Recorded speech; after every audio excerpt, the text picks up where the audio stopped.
All right, ready to unpack some serious diplomacy. Always. Lay it on me. Okay, so picture this. It's October 8th, 2024, the ASEAN Summit.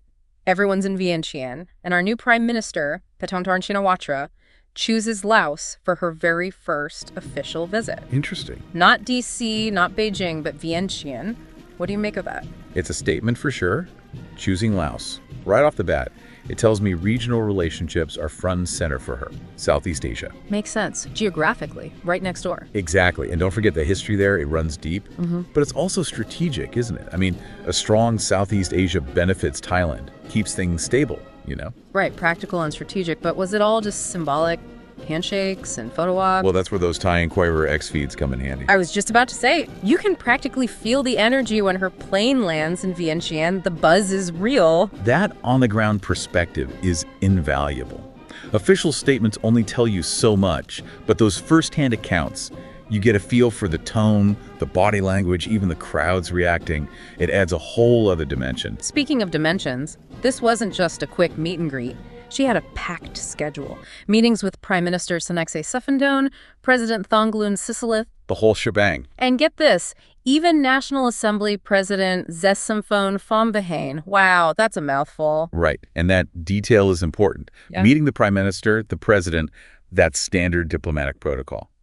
But the National Assembly President. Okay, I'll bite. Why is that so significant? Think about it. That's where Laos makes its laws. Engaging at that level, it shows Paetongtarn's playing the long game, building those relationships across the board. So it's about more than just looking good in photos. Oh, absolutely. Diplomacy is about understanding how things work, who the players are, building trust. That's how you get things done internationally, those behind-the-scenes relationships. Interesting. So she's putting in the work. But were there any concrete takeaways from this diplomatic marathon? Oh, there were takeaways galore. And we'll get to those 6 agreements. That's right, 6 in a minute. 6? Wow. Okay. But first, let's talk about the actual issues, right? Flood relief was a big one. Yeah. And those discussions about the upcoming ASEAN Interparliamentary Assembly, those were front and center. This is some serious walk and talk happening there. To be honest, though, I need a little refresher on that whole assembly thing. ASEAN Interparliamentary, AIPA. AIPA, yeah, you got it. Think of it like a regional forum, specifically for Southeast Asian lawmakers. They get together, compare notes, tackle shared challenges, that kind of thing. Okay, I'm starting to get the picture. So by engaging in that, in AIPA, Paetongtarn's signaling that Thailand's serious about working within ASEAN, right? Right. Looking for solutions together. Exactly. It's that whole team player approach. Recognizing that going it alone, not really an option these days, especially in a region as interconnected as Southeast Asia. And speaking of interconnectedness, those flood relief efforts.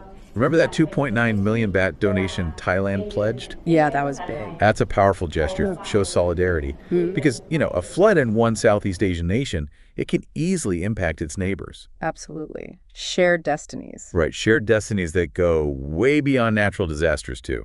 We're talking about economic cooperation, cultural exchange, everything. And that brings us back to those 6 agreements signed during this visit.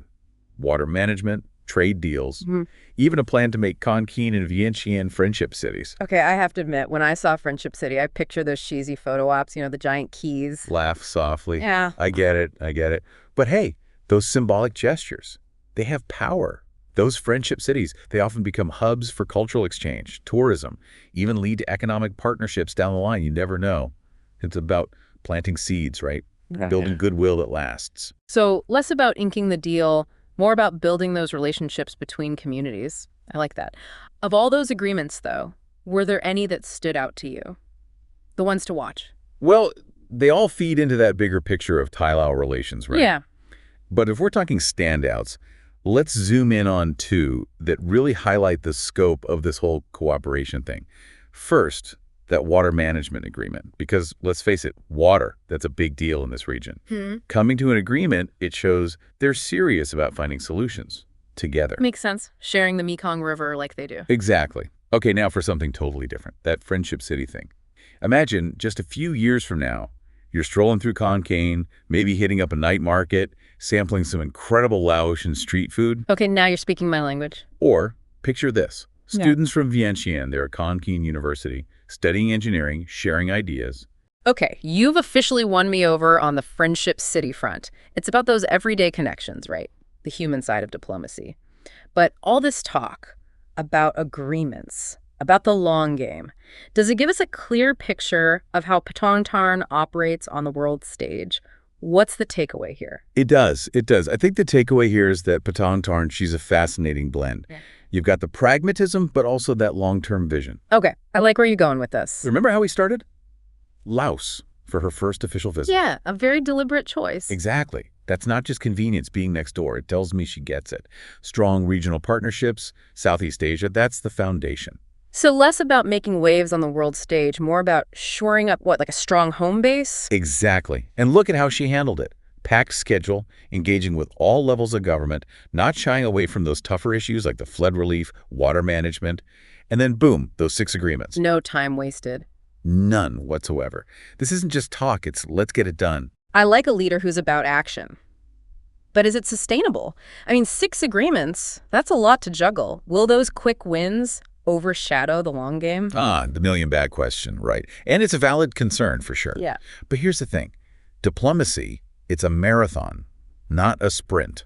Okay, so this visit, it was just the first mile. Exactly. Setting the pace. The real test is what happens next, the follow-through. So what should we watch for? What says this is working? Those agreements. Keep an eye on them, especially that Friendship City initiative.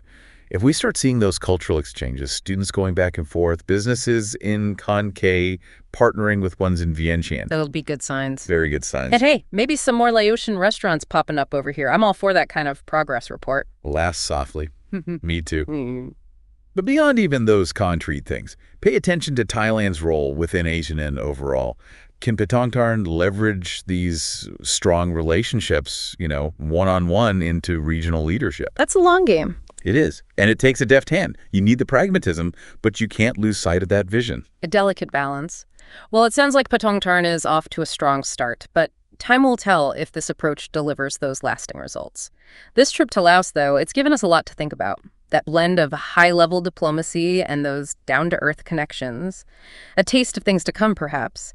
Something for all of us to keep in mind as we watch how Thailand navigates the world stage.